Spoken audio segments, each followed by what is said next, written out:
passer aux choses sérieuses.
Maintenant, nous allons appeler monsieur, madame, non, monsieur, madame. Dafa mel ni kenn dafa des wala ñaar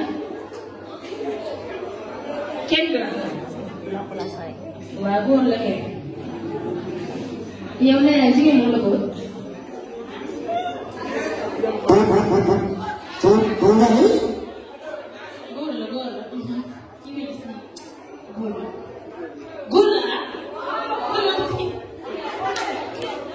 Maximum d'applaudissements s'il vous plaît pour accueillir Messieurs Abdoulaye Aliou Kébé.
On va appeler en premier l'élégant, le sociologue.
S'il vous plaît. Nous avons comme jury notre parrain, M. Boubacar Gassama, et notre doyen, M. Mokhtar Diagne, et nous avons comme superviseur M. Aliou Ndiaye. Alors que les choses sérieuses commencent. Aux participants de vous applaudir vous-même.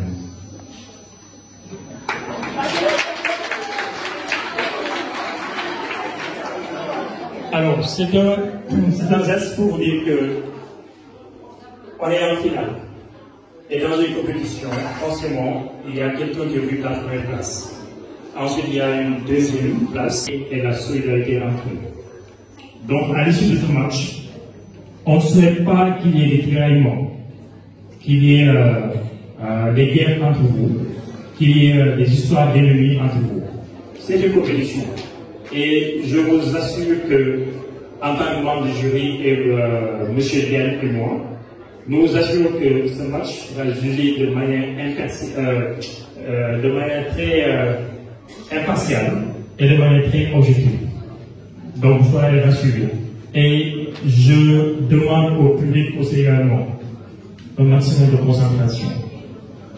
On va tenir compte de ce qui perturbe, ce qui souffre des réponses, et ce qui peut-être aussi également les fatigants. Donc, concentration en équipe, concentration au supporter. Donc, je vais laisser la parole à M. Diane. Il va faire sa contribution par rapport au critère de notation. D'accord. Merci. J'espère que le message est pris perçu par les deux équipes et aussi l'assistance publique. Donc, il y a que les deux qui sont là, hein. Donc il n'y a pas de tiraillement au bout du match. Ce qui a été le plus important, on est en train de le vivre. Donc je m'en vais directement vous donner les typologies de questions que nous aurons. Et certainement, nous vous demandons de concentrer le maximum possible et demander au public, comme l'a demandé le doyen récemment, de rester vraiment fair play, ne pas infuser les réponses. Nous aurons, pour ce match, nous avons deux équipes, à savoir l'équipe de Ndioum et l'équipe de Pikine. Donc, Ndioum, nous pouvons montrer l'équipe A. Donc, comme c'est l'équipe et l'autre. Donc, nous aurons des questions individuelles d'abord. Donc, des questions individuelles, chaque bonne réponse est notée 10 points. Chaque bonne réponse sera notée 10 points. Donc, après, nous aurons les questions collectives. Les questions collectives et également là. Oui, c'est 40 points. Donc, nous avons les questions collectives. Après les questions de vis-à-vis. Et aussi là, chaque bonne réponse sera notée par 10 points. N'est-ce pas? Après, les cantonades vont venir. Alors, les cantonades seront notées également par. Chaque question sera notée par 5 points. Chaque bonne réponse. À la fin, les questions d'identification. Également là, c'est sur 40 points. Les questions, les mots cachés, aussi c'est également, c'est sur, c'est sur 40 points.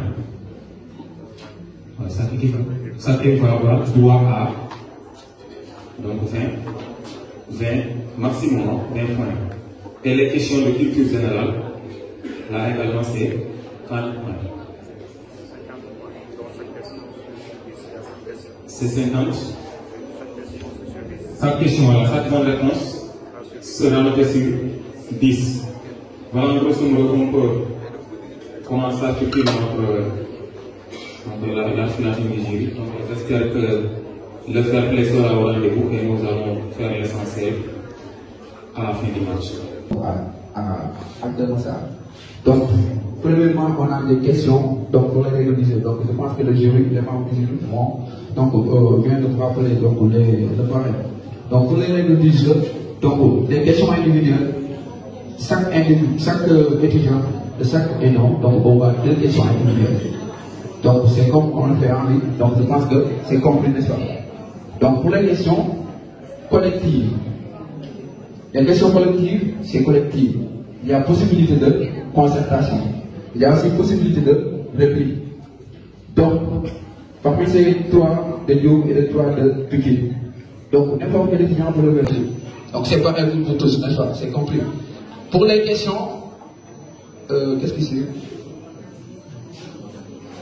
De cantonade. Après les vis-à-vis. Donc, les cantonades, donc, ça se base sur un thème. On va poser 4 questions. Chaque question est notée sur 5 points. Donc, ça se base sur un thème que la présentatrice va vous donner. Donc, pour les cantonades, c'est pareil. Les noms, ou bien l'étudiant de membres de l'ENO qui lèvera la main, donc on va répondre et l'ENO aura les réponses, aura les notes. Donc, c'est ça, pour les cantonades, c'est bon. Donc, après les cantonades, qu'est-ce que c'est? Ici. Identification. Donc, pour l'identification, je pense que c'est simple. Chaque ENO aura donc sa propre question d'identification. Là, dans ce cas, il n'y aura pas possibilité de recul. Donc, ce qu'il faut comprendre sur les questions d'identification, il y aura 4 indices. Chaque indice, la première, si vous trouvez la première, donc l'identification c'est 40 points. Si vous trouvez la première réponse, vous aurez les 40 points. Si vous ne trouvez pas la première indice, vous avez la possibilité de répondre à la deuxième qui est 30 points. Donc chaque mauvaise réponse c'est réduction de 10 points. J'espère que c'est bien compris. Donc on aura encore mots cassés. On aura des mots cassés. Ça peut être un mot, un concept, etc. Donc ce sont des lettres. Donc que vous allez ranger, vous trouvez le mot cassé. Et la culture générale, le mot cassé, cette question, chaque bonne réponse est notée sur 20 points. Donc le total c'est 40 points. Parce qu'il y a 2 questions de mots cassés. Et à la fin, donc, on aura la culture générale. La culture générale c'est noté sur 50 points. Chaque bonne réponse c'est 10 points. Et pour cela, les notes répondra en première aura les points. C'est la même chose avec concertification. You, c'est bon. Fikir, c'est bon. Alors la présentatrice a vous la parole. Du club des sociaux de Saint-Bertin. Alors avant de commencer, je tenais à remercier d'abord le club des sociaux de Saint-Louis, déjà pour cet accueil chaleureux, également d'avoir accepté de nous accueillir ici pour jouer cette finale-là qui est inédite et spectaculaire, d'après ce que je vois, vu l'engouement, mais également l'engagement des joueurs. Donc, je vais continuer, je vais laisser l'opportunité aux 2 équipes de se présenter personnellement. Donc, le nom de... On fait un détail bien. Qui prend l'équipe A? Équipe A, équipe B. Équipe A, équipe B. Loolu nga on l'a déjà noté, équipe A, équipe B. Équipe A, et non, équipe A. Équipe A. Donc, le rythme est l'équipe A et le nom est présenté, s'il vous plaît. Bonsoir, chers publics. Bonsoir, chers membres du jury. Je me nomme Abdoulaye Ali Kébé, étudiant en sociologie de la promotion 10, rattaché à l'élève de Dieu. Je vous remercie.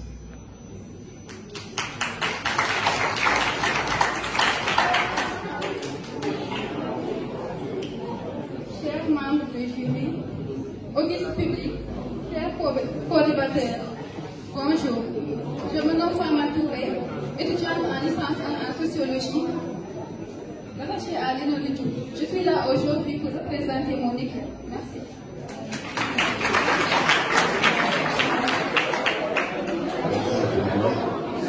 Bonjour à vous ici, c'est je réponds au nom de l'Angleterre. Je suis l'étudiant en licence de la sociologie. Rattaché à l'INOLITU. Merci beaucoup.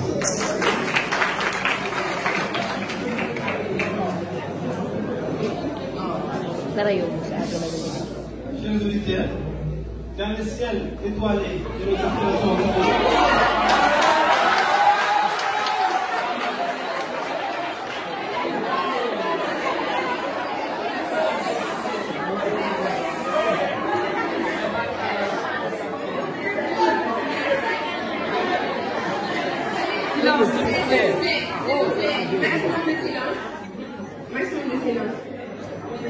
chers auditeurs, dans le ciel éclairé et les aspirations communes, je me tiens fier et porteur de la flamme de ma communauté. Laissez-moi vous emporter vers les horizons inconnus où chaque pas est une exploration, où chaque monde est une découverte, où même les mondes deviennent des étoiles éblouissantes dans cette aventure palpitante. Sur cette scène appelée ville, nous sommes tous des acteurs, spectateurs et orateurs de notre propre histoire. Chaque silence, chaque note laisse une empreinte mémorable dans notre existence.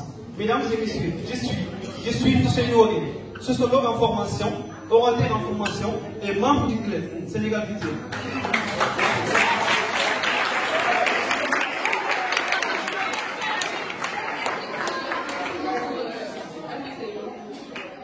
Non, le temps nous est compté en fait. Puis les étés à vous remercier. Merci.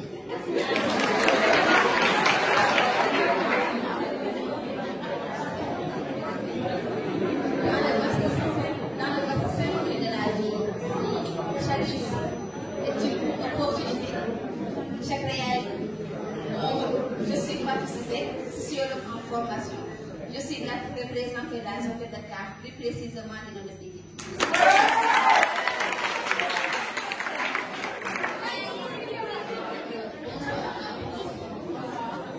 me réponds au nom de Aoudiaï, étudiante en sociologie, attachée à l'Europe. Merci. L'île de Lyon à l'île de Saint-Louis. Donc, à l'île de Pikine, excusez-moi. Alors, nous allons commencer avec des questions individuelles qui étaient sur 10 points, avec l'équipe, bien sûr, l'équipe A. Il faut savoir que je vais poser 2 questions à chaque joueur. Donc, première question, c'est M. Daoudadem. Dans quel ouvrage d'Émile Durkheim on a découvert le concept de solidarité? Dans quel ouvrage d'Émile Durkheim on a découvert le concept de solidarité? 30 secondes. Vous avez 30 secondes. L'économie sociale. Mauvaise réponse. Première question pour le nom de Pékin avec Alfousseyni. Qu'est-ce qui différencie la sociologie de l'anthropologie d'après vos connaissances? Qu'est-ce qui différencie la sociologie de l'anthropologie d'après vos connaissances? A. Sciences exactes et sciences humaines. B. Entre sciences sociales et sciences dures. C. Entre société complexe et société modeste. D. Entre physique et sociale. Qu'est-ce qui différencie la sociologie de l'anthropologie d'après vos connaissances? A. Entre sciences exactes et sciences humaines. B. Entre sciences sociales et sciences dures. C. Entre société complexe et société modeste. D. Entre physique et sociale. C'est B et C. La réponse exacte. Une seule réponse. Une seule réponse. Vous pouvez reprendre encore, excusez-moi. Oui, allez-y. Ah, c'est bon. Vous pouvez répondre A et B, je crois. Entre sciences exactes et sciences humaines. Non, mais c'est la réponse C. Réponse C. Exact.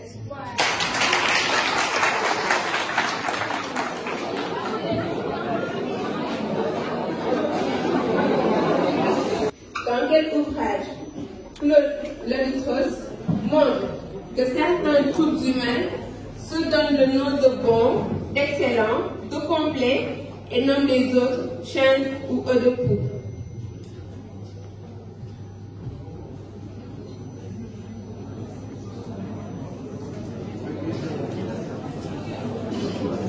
A.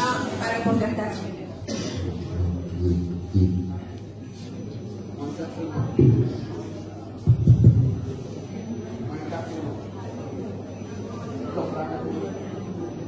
La réponse est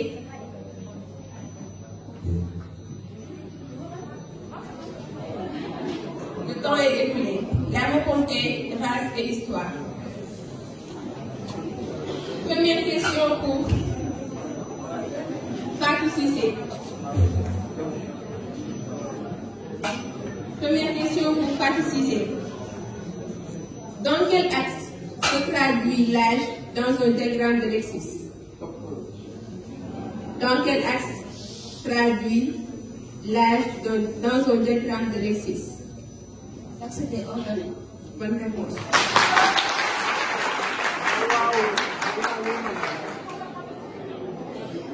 Première question pour Abdoulaye Ali Kébé. L'état civil est-elle une variable ou modalité? L'état civil est-elle une variable ou modalité? Réponse fausse, variable. Première question, excusez-moi, pour Awadia. C'est quoi la population mère dans une étude statistique? C'est quoi la population mère dans une étude statistique? On appelle population mère le chômage. Réponse fausse. La bonne réponse est l'ensemble des personnes dont l'on veut tirer l'information sur elle. Deuxième question, et nous pour Dardel. Quel type d'explication que Machiavel refuse dans son analyse des faits politiques? Donc, quel type d'explication que Machiavel refuse dans son analyse des faits politiques?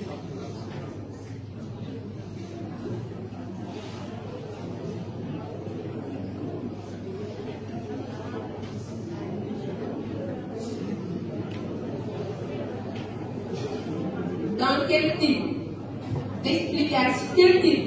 d'explication que Machiavel refuse dans son analyse des faits politiques?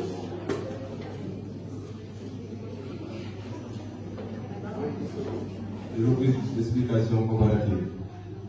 Réponse fausse. Théologie. Deuxième question pour s'éloigner et nous piquer. Dans quel ouvrage Morgan révèle le mieux son talent et ses concepts d'évolutionnistes et d'envisager les grandes étapes de l'évolution de l'humanité à partir des phénomènes ou des institutions qu'il juge déterminants pour cette évolution? Dans quel ouvrage Morgan révèle mieux son talent et ses conceptions d'évolutionnistes et d'envisager les grandes étapes de l'évolution de l'humanité à partir des phénomènes ou des institutions qu'il juge déterminants pour cette évolution? Answer Society.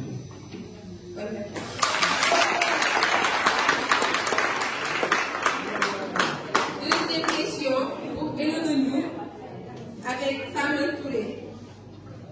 Quel est l'élément que Morgan donne peu d'importance dans son analyse évolutionniste? Quel est l'élément que Morgan donne peu d'importance dans son ouvrage évolutionniste? A. Le langage. B. La culture. C. La religion. D. L'homme en tant que tel. Bonne réponse. Deuxième question, et notre public, pour Fatih. Citez les deux types de caractères dans l'analyse de données qualitatives. Citez les deux types de caractères dans l'analyse de données qualitatives.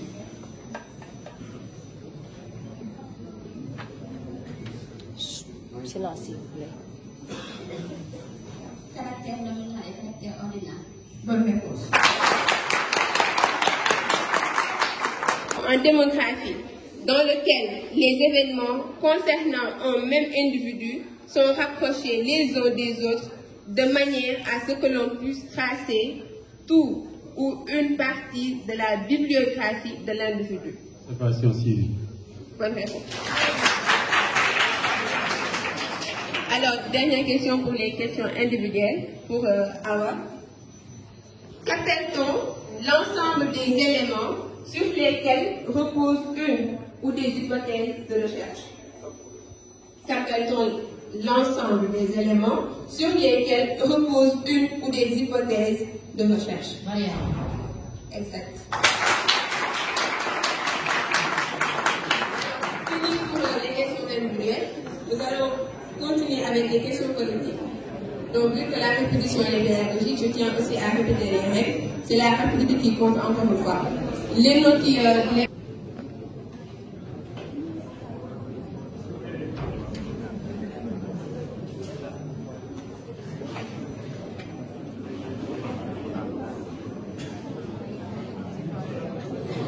Allez-y, le begin. Exact. Deuxième question. Encore une fois, la rapidité. Elle renvoie à des événements, situations permettant de constater les dimensions d'un phénomène étudié. Begin. Fait significatif.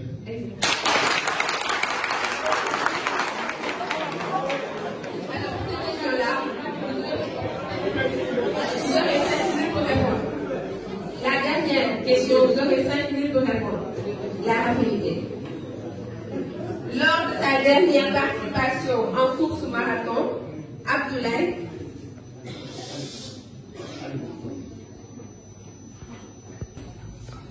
course 3, 1h43 minutes. Course 4, 1h25 minutes. Calculez la moyenne de minutes par jour parcourue par Abdoulaye. Il faudra les convertir en minutes.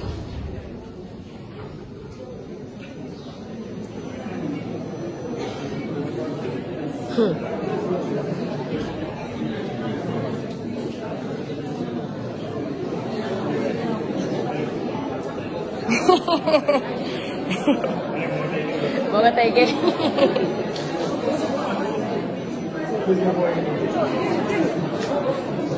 yëngal mental dëgg la moom. 30 secondes. La personne qui lève la première la main va répondre à la question. Donc, question 1. Vous avez 2 questions. Question 1. Qu'est-ce qu'un état despotique selon l'auteur? Est-ce que vous avez Selon Nicolas Montesquieu, on parle d'état despotique par exemple si c'est une société dominée par les messes et les magnats. Donc, il manque des mots en fait, selon lui. Le despotisme, c'est une société dominée par les messes et les magnats. Et s'il vous plaît. C'est une société dominée par les messes et les magnats. Bonne réponse.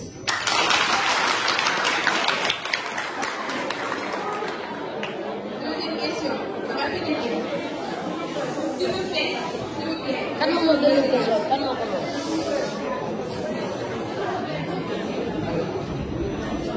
Deuxième question. Toujours le premier duo. Quel est l'objet d'étude de la sociologie selon l'auteur de l'ouvrage Traité de sociologie générale? Sociologie.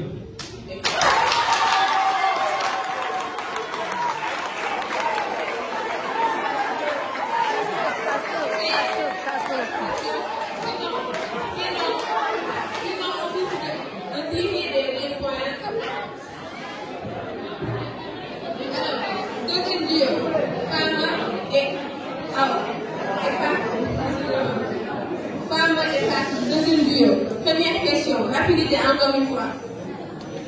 En quelle année le prince de Machiavel? Cette question. En quelle année de l'esprit des lois va cesser?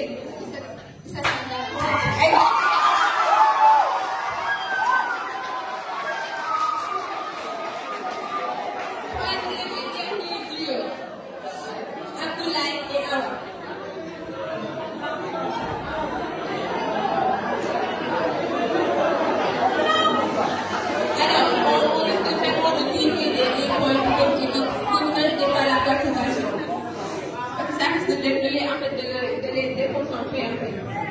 Alors on continue avec le dernier duo, le troisième duo. Pour James Fraser, dans ces 3 stades de l'évolution de l'humanité, la magie représente la stade, reconnaît ses faiblesses et s'en remet au Dieu. James Fraser, dans ces 3 stades de l'évolution de l'humanité, la magie représente la stade, reconnaît ses faiblesses et s'en remet au Dieu. Vrai ou faux?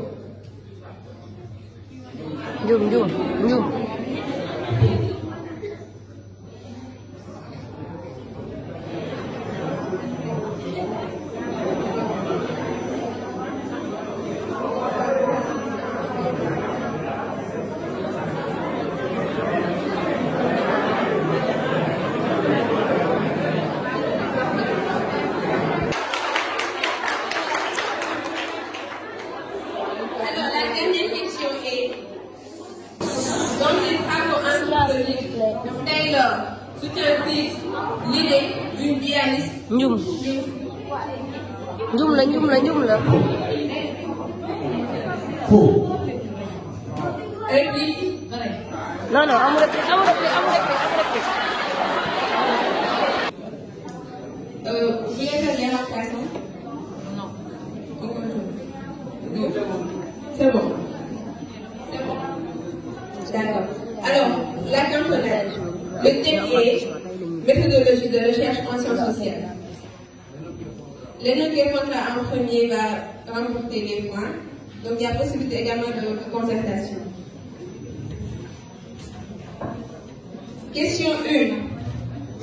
Elle permet d'avoir la photographie représentative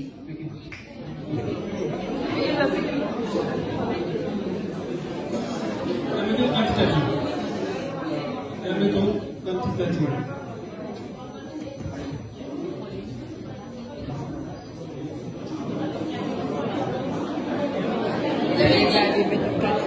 La méthode quantitative.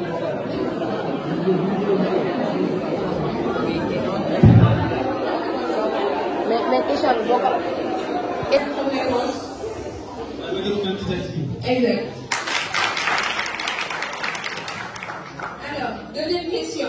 Encore une fois, rapidité et concertation, possibilité. Lorsque le chercheur entame une recherche, il est forcément confronté avec des obstacles, c'est-à-dire l'opinion, les préjugés, etc. Face à cette situation, quelle est la posture que le chercheur doit adopter pour mener une recherche scientifique? Exact. De décrire les individus à interroger dans une étude. Qu'appelle-t-on le processus qui permet de décrire Échantillonnage. Exact. Quatrième et dernière question. Possibilité de concertation. Car elles ne peuvent pas être hiérarchisées. Aucune valeur n'est supérieure à une autre. Quel type de variable qualitative parle-t-on? Elles ne peuvent pas être hiérarchisées. Non. Répète. Répète.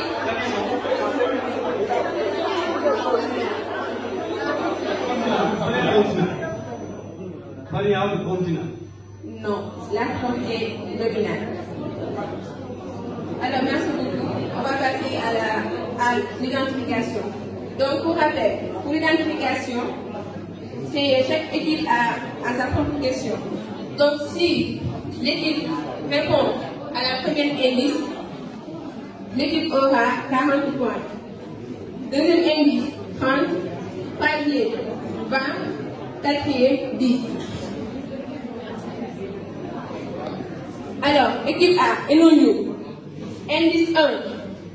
Je suis né le 27 mars 1332 à Tunis et mort le 17 mars 1406 au Caire, en Égypte. Indice 1. Je suis né le 27 mars 1332 à Tunis et mort le 17 mars 1406 au Caire, en Égypte. Qui suit?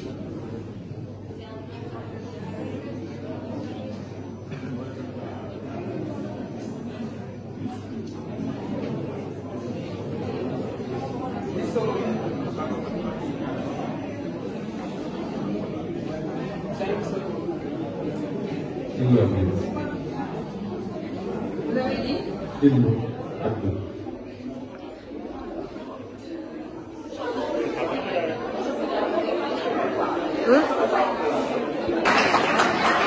Alors, qui suit nous et non le piqué? Indice 1 est un anthropologue britannique né le 2 octobre 1832 à Camberwell et mort le 2 janvier 1917 à Wellington, excusez-moi, Royaume-Uni. Indice 1 est un anthropologue britannique né le 2 octobre 1832 à Camberwell et mort le 2 janvier 1917 à Wellington, Royaume-Uni. Non, réponse 2. Indice 2. Indice 2, pour 30 points. Je suis le premier à aborder les faits culturels avec une visée générale et systématique. Indice 2. Je suis le premier aborder les faits culturels avec une visée générale et systématique? James Fraser. Non, réponse aussi. Troisième indice. 20 points. J'ai développé la théorie de l'animisme. Indice 3, 20 points. J'ai développé la théorie de l'animisme.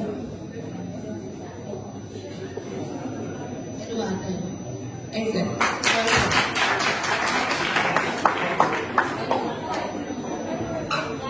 Alors, on a terminé avec cette partie-là, d'identification. Donc, on va pas le remplacer.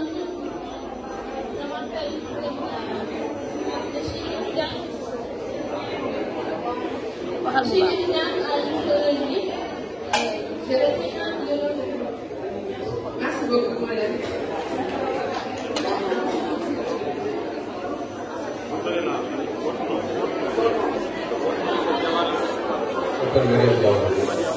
Je m'appelle Mariam Diawara.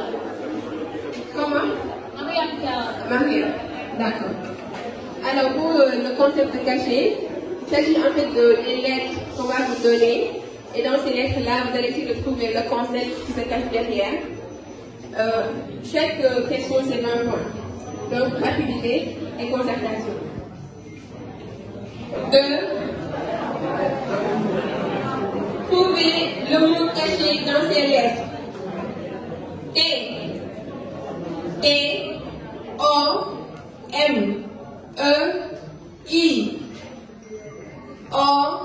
E accent aigu. N. M. H. S. T. O. M. E. I. O. E accent aigu. N. M. H. S.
Quatrième question et dernière question.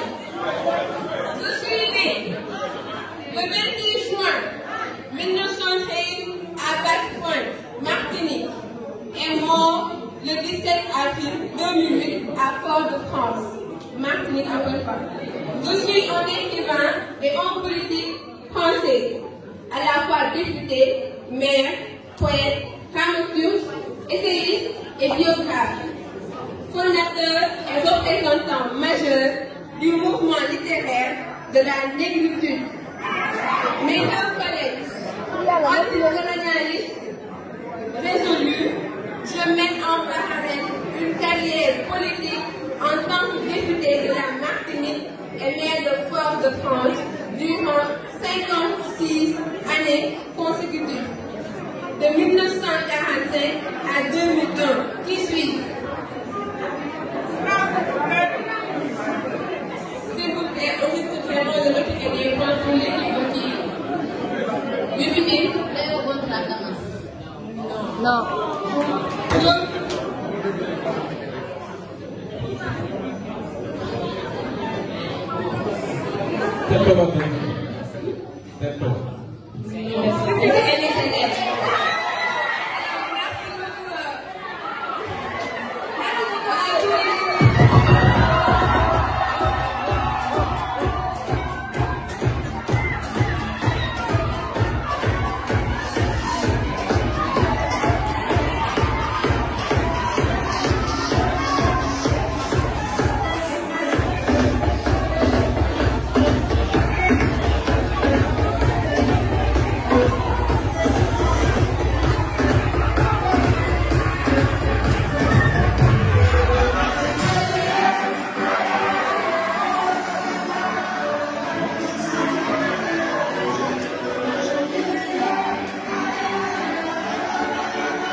proclamation des résultats dans quelques minutes.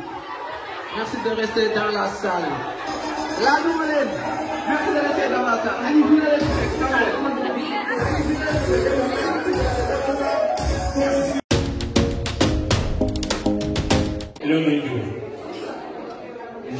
Je vais commenter et après M. Diagne va donner les résultats. Je ne donne pas les résultats, je vais juste commenter. Alors, comme commentaire, vous êtes des étudiants, vous avez bien fait, vous avez appris vos leçons, vous l'avez montré. Cependant, investissez-vous davantage. D'une part, il y a des questions, surtout au niveau des questions de... Allumez vous-même, les questions du mélange des lettres. C'est quoi? Hein? L'espace de recouvert. Alors,